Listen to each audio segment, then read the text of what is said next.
ಇವತ್ತು ನಾವು ಇಂಗ್ಲಿಷ್ ಸಾಹಿತ್ಯದ ಅದರಲ್ಲೂ ಶೇಕ್ಸ್ಪಿಯರ್ ಸೃಷ್ಟಿಸಿದ ಅತ್ಯಂತ ಭಯಾನಕ ವಿಲನ್ ಬಗ್ಗೆ ಮಾತಾಡ್ತಾ ಇದ್ದೀವಿ.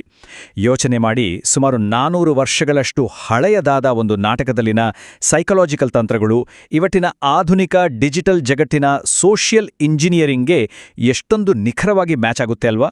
ಇದು ನಿಜಕ್ಕೂ ಬೆರಗುಗೊಳಿಸುವಂಥದ್ದು. ಬನ್ನಿ ಈ ಕುತೂಹಲಕಾರಿ ವಿಷಯದೊಳಗೆ ಇಳಿಯೋಣ.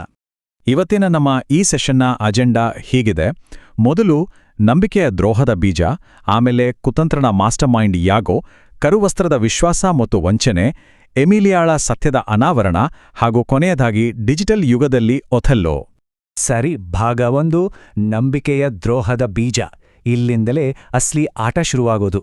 ನಾಟಕದ ಅತ್ಯಂತ ಪ್ರಮುಖವಾದ, ಇಡೀ ಕಥೆಯ ದಿಕ್ಕನ್ನೇ ಬದಲಾಯಿಸುವ ಒಂದು ಮಾತಿದೆ. ಡೆಸ್ಡೆಮೋನಾಳ ತಂದೆ ಬ್ರಮಾಂಟಿಯೋ ಹೇಳುವ ಆ ಮಾತು: ಮೂರ್, ನಿನಗೆ ನೋಡಲು ಕಣ್ಣುಗಳಿದ್ದರೆ ಅವಳನ್ನು ಗಮನಿಸು. ಅವಳು ತನ್ನ ತಂದೆಗೆ ದ್ರೋಹ ಬಗೆದಿದ್ದಾಳೆ, ನಿನಗೂ ಬಗೆಯಬಹುದು. ಅಕ್ಷರಶಃ ಈ ಒಂದೇ ಒಂದು ಸಾಲಿನ ಹಿನ್ನೆಲೆಯಲ್ಲಿ ಇಡೀ ಒಥೆಲ್ಲೋ ನಾಟಕದ ದುರಂತ ಅಡಗಿದೆ. ಈ ಎಚ್ಚರಿಕೆ ಒಥೆಲ್ಲೋನ ಮನಸ್ಸಿನಲ್ಲಿ ಒಂದು ಸಣ್ಣ ಅನುಮಾನದ ಕಿಡಿಯನ್ನು ಹೊತ್ತಿಸುತ್ತೆ. ತನ್ನ ಹೆತ್ತ ತಂದೆಗೆ ದ್ರೋಹ ಮಾಡಿದವಳು ನಾಳೆ ನನಗೂ ಮೋಸ ಮಾಡಲ್ವಾ ಅನ್ನೋ ಆ ಒಂದು ಸಣ್ಣ ಡೌಟ್ ಇದೆಯಲ್ಲ, ಇದೇ ಎಳೆಯನ್ನಿಟ್ಕೊಂಡೇ ಯಾಗೋ ತನ್ನ ಬೃಹತ್ ವಂಚನೆಯ ಜಾಲವನ್ನು ಹೆಣೆಯೋದು.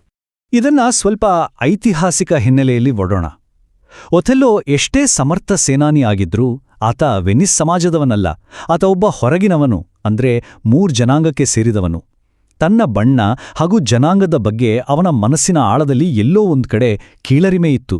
ನಾನು ಡೆಸ್ಡೆಮೋನಾಗೆ ನಿಜಕ್ಕೂ ಯೋಗ್ಯನಾ ಅನ್ನೋ ಆಂತರಿಕ ಅಭದ್ರತೆಯೇ ಅವನ ಅತಿದೊಡ್ಡ ವೀಕ್ನೆಸ್. ಕುತಂತ್ರಕ್ಕೆ ಬಲಿಯಾಗಲು ಈ ಮಾನಸಿಕ ದೌರ್ಬಲ್ಯಕ್ಕಿಂತ ದೊಡ್ಡ ಕಾರಣ ಬೇಕಾ ಹೇಳಿ? ಆತನ ಈ ದೌರ್ಬಲ್ಯವೇ ಆತನನ್ನು ಪರ್ಫೆಕ್ಟ್ ಟಾರ್ಗೆಟ್ ಆಗಿ ಮಾಡುತ್ತೆ. ಈಗ ಭಾಗ 2, ಇಯಾಗೋ, ಕುತಂತ್ರನ ಮಾಸ್ಟರ್ ಮೈಂಡ್. ಸಾಹಿತ್ಯ ಕಂಡ ಅತ್ಯಂತ ಭಯಾನಕ ವಿಲನ್ನ ಸೈಕಾಲಜಿನ ಅರ್ಥ ಮಾಡ್ಕೊಳ್ಳೋಣ. ಪ್ರಖ್ಯಾತ ವಿಮರ್ಶಕ ಸ್ಯಾಮ್ಯುಯಲ್ ಟೇಲರ್ ಕೋಲ್ಡ್ರಿಡ್ಜ್ ಇಯಾಗೋನ ಪಾತ್ರವನ್ನು ಮೋಟಿವ್ಲೆಸ್ ಮ್ಯಾಲಿಗ್ನಿಟಿ, ಅಂದ್ರೆ ಉದ್ದೇಶವಿಲ್ಲದ ದುರುದ್ದೇಶ ಅಂತ ಕರೀತಾರೆ. ಇದು ತುಂಬಾನೇ ಇಂಟ್ರೆಸ್ಟಿಂಗ್ ಆಗಿದೆ, ಯಾಕಂದ್ರೆ ಇಯಾಗೋಗೆ ಒಥೆಲ್ಲೋನನ್ನ ನಾಶ ಮಾಡಲು ಒಂದು ಸ್ಪಷ್ಟ ಬಲವಾದ ಕಾರಣವೇ ಇರಲ್ಲ. ಅವನ ಆ ದ್ವೇಷ ಬರೀ ಅಸೂಯೆ ಮತ್ತು ವಿಕೃತ ಮನಸ್ಥಿತಿಯಿಂದ ಹುಟ್ಟಿರೋದು. ಇದನ್ನ ಇಂದಿನ ಕಾಲದ ಸೋಷಿಯಲ್ ಇಂಜಿನಿಯರಿಂಗ್ಗೆ ನೇರವಾಗಿ ಹೋಲಿಸಬಹುದು. ಬೇರೆಯವರ ಸೈಕಾಲಜಿ ಮತ್ತು ವಿಶ್ವಾಸವನ್ನೇ ತಮ್ಮ ದಾಳವಾಗಿ ಬಳಸ್ಕೊಳ್ಳೋದು ಇವನ ಅಸ್ತ್ರ. ಇಯಾಗೋನ ಈ ಕುತಂತ್ರದ ಹಂತಗಳನ್ನು ಒಮ್ಮೆ ಗಮನಿಸಿ. ಗುರಿಯನ್ನ ಒಂಟಿಯಾಗಿಸೋದು, ಸಂಶಯದ ಬೀಜ ಬಿತ್ತೋದು, ನಕಲಿ ಪುರಾವೆಗಳನ್ನ ಸೃಷ್ಟಿಸೋದು, ಆಮೇಲೆ ಅವರು ತಮ್ಮನ್ನ ತಾವೇ ನಾಶ ಮಾಡ್ಕೊಳ್ಳೋದನ್ನ ಕೂತು ನೋಡೋದು. ಇಯಾಗೋ ನೇರವಾಗಿ ಯಾವತ್ತೂ ಸುಳ್ಳು ಹೇಳಲ್ಲ. ಅರೆಬರೆ ಸತ್ಯಗಳನ್ನ ಹೇಳಿ ತನಗೆ ಹೇಳೋಕಿಷ್ಟ ಇಲ್ಲದ ಹಾಗೆ ನಾಟಕ ಮಾಡ್ತಾ ಒಥೆಲ್ಲೋನೇ ತನ್ನ ಸ್ವಂತ ಮಾನಸಿಕ ಕುಣಿಕೆಯನ್ನ ಬಿಗುಗೊಳಿಸ್ಕೊಳ್ಳುವಂತೆ ಮಾಡ್ತಾನೆ. That's how he operates. ಮುಂದೆ ಭಾಗ 3, ಕರವಸ್ತ್ರ, ವಿಶ್ವಾಸ ಮತ್ತು ವಂಚನೆ. ಒಂದು ಚಿಕ್ಕ ಮುಗ್ಧ ವಸ್ತು ಹೇಗೆ ವಿನಾಶದ ಕೇಂದ್ರ ಬಿಂದುವಾಗುತ್ತೆ ಅಂತ ನೋಡೋಣ. ಡೆಸ್ಡೆಮೋನಾಗೆ ಆ ಕರವಸ್ತ್ರ ತನ್ನ ಗಂಡನ ಮೇಲಿನ ಶುದ್ಧ ಪ್ರೀತಿ, ಮುಗ್ಧತೆ ಮತ್ತು ನಿಷ್ಠೆಯ ಪವಿತ್ರ ಸಂಕೇತ. ಆದರೆ ಅದೇ ಕರವಸ್ತ್ರ ಇಯಾಗೋನ ಕುತಂತ್ರದಿಂದಾಗಿ ಒಥೆಲ್ಲೋನ ಕಣ್ಣಿಗೆ ಹೇಗೆ ಕಾಣುತ್ತೆ? ಹೆಂಡತಿಯ ದ್ರೋಹ ಮತ್ತು ಅಪನಂಬಿಕೆಯ ಸ್ಪಷ್ಟ ಪುರಾವೆಯಾಗಿ. ತಪ್ಪು ವ್ಯಕ್ತಿ ಮೇಲೆ ಇಟ್ಟ ನಂಬಿಕೆ ಒಂದು ಪವಿತ್ರವಾದ ವಸ್ತುವನ್ನೇ ವಿನಾಶದ ಅಸ್ತ್ರವನ್ನಾಗಿ ಹೇಗೆ ಕನ್ವರ್ಟ್ ಮಾಡುತ್ತೆ ಅನ್ನೋದಕ್ಕೆ ಇದೊಂದು ಅತ್ಯುತ್ತಮ ಉದಾಹರಣೆ. ಈ ಕರವಸ್ತ್ರದ ಅರ್ಥ ತುಂಬಾನೇ ಆಳವಾಗಿದೆ.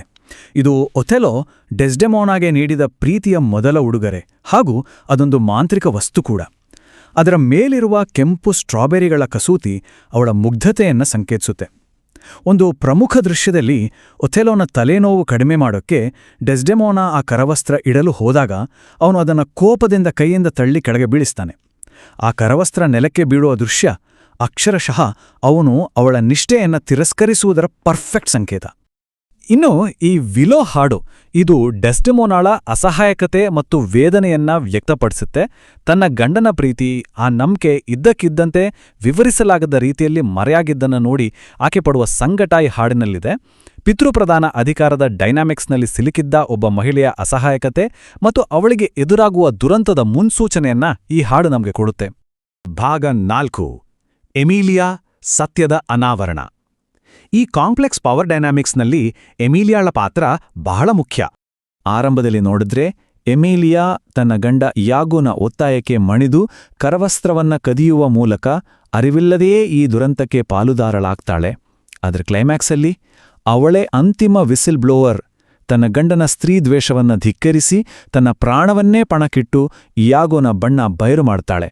ಅವಳ ಈ ಪರಿವರ್ತನೆ ಮತ್ತು ಸತ್ಯವನ್ನ ಎತ್ತಿ ಹಿಡಿಯುವ ಧೈರ್ಯ ಇಡೀ ನಾಟಕದ ಮೋಸ್ಟ್ ಪವರ್ಫುಲ್ ದೃಶ್ಯಗಳಲ್ಲಿ ಒಂದು. ಕೊನೆಯದಾಗಿ ಭಾಗ 5 ಡಿಜಿಟಲ್ ಯುಗದಲ್ಲಿ ಒಥೆಲ್ಲೋ.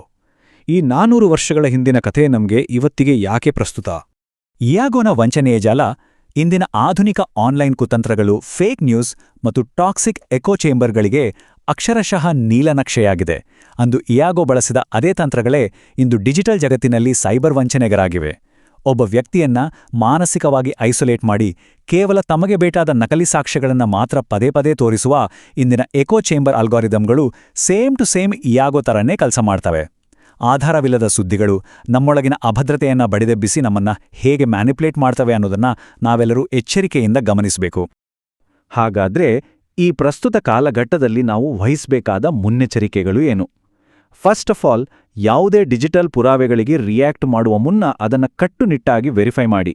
ಆನ್ಲೈನ್ನಲ್ಲಿ ಹರಿದಾಡೋ ವದಂತಿಗಳನ್ನ ಕುರುಡಾಗಿ ನಂಬೇಡಿ. ಕೇವಲ ನಮ್ಮದೇ ವಿಚಾರಧಾರೆಗೆ ಪುಷ್ಟಿ ನೀಡುವ, ಬೇರೆಯವರನ್ನ ದ್ವೇಷಿಸುವಂತೆ ಮಾಡುವ ಆ ವಿಷಕಾರಿ ಎಕೋ ಚೇಂಬರ್ಗಳಿಂದ ಹೊರಬನ್ನಿ. ಮತ್ತು ಮುಖ್ಯವಾಗಿ ನಮಗೆ ಮಾಹಿತಿಯನ್ನ ನೀಡ್ತಾ ಇರೋ ಆ ಡಿಜಿಟಲ್ ಇನ್ಫಾರ್ಮೆಂಟ್ಸ್ ಅವರ ಹಿಂದಿನ ಅಸಲಿ ಉದ್ದೇಶಗಳೇನು ಅನ್ನೋದನ್ನ ಸದಾ ಪ್ರಶ್ನಿಸಿ. ಇಲ್ಲವಾದರೆ ನಾವು ಕೂಡ ಡಿಜಿಟಲ್ ಜಗತ್ತಿನ ಒಥೆಲ್ಲೋಗಳಾಗುವ ಅಪಾಯ ಖಂಡಿತ ಇದೆ. ನಿಮ್ಮನ್ನ ಕಾಡುವಂತಹ ಒಂದು ಪ್ರಶ್ನೆಯನ್ನ ಬಿಟ್ಟು ಹೋಗ್ತಾ ಇದ್ದೀನಿ, ಯೋಚನೆ ಮಾಡಿ. ನಿಮ್ಮ ಆನ್ಲೈನ್ ಜಗತ್ತಿನಲ್ಲಿ ನೀವು ಯಾರನ್ನ ನಿಜವಾಗಿ ನಂಬ್ತಾ ಇದ್ದೀರಾ? ಆ ನಂಬಿಕೆ ಹಿಂದಿರೋ ಆಧಾರಗಳೇನು? ಈ ವಿಡಿಯೋವನ್ನ ಸರಳ, ಸನ್ಮಾರ್ಗವು, ಮಾಹಿತಿ ಹಾಗೂ ಸಾಮಾಜಿಕ ಕಳಕಳಿಯಿಂದ ತಯಾರಿಸಲಾಗಿದೆ. ಹೆಚ್ಚಿನ ಮಾಹಿತಿಗಾಗಿ ಮೂಲ ದಾಖಲೆಗಳನ್ನು ಪರಿಶೀಲಿಸಬಹುದು. ಜ್ಞಾನದ ಹಾದಿಯಲ್ಲಿ ಸದಾ ಎಚ್ಚರಿಕೆಯಿಂದ ಹೆಜ್ಜೆ ಇಡಿ. ಮನದೊಳಗಿನ ಸಂಶಯವೇ ಮಾನವನಿಗೆ ಶತ್ರುವಯ್ಯ.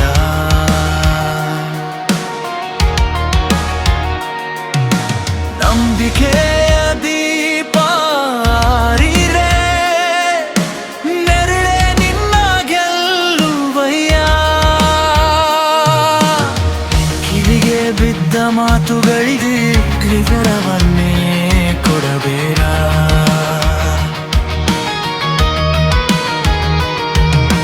ಸತ್ಯ ತಿಳಿಯುವ ಧೈರ್ಯವಿಲ್ಲದೆ ಸಂಬಂಧವನ್ನೇ ಮುರಿಯಬೇಡ.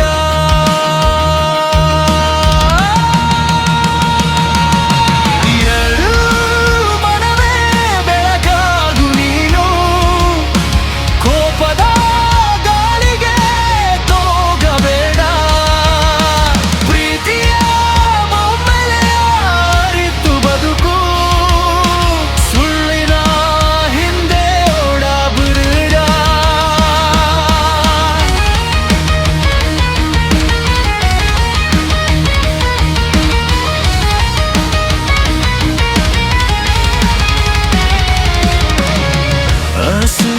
ಬೆಂಕಿ ಹೊತ್ತರೆ ಅಂತರಂಗವೇ ಸುರುವುದಿಯಯ್ಯ.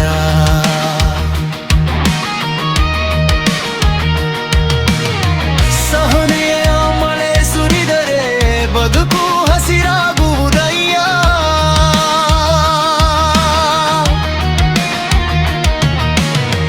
ಒಂದು ತಪ್ಪಿನ ಕ್ಷಣ ಮಾತ್ರಕ್ಕೆ ಜೀವನವೆಲ್ಲ ಕಳೆದುಕೊಳ್ಳಬೇಡ.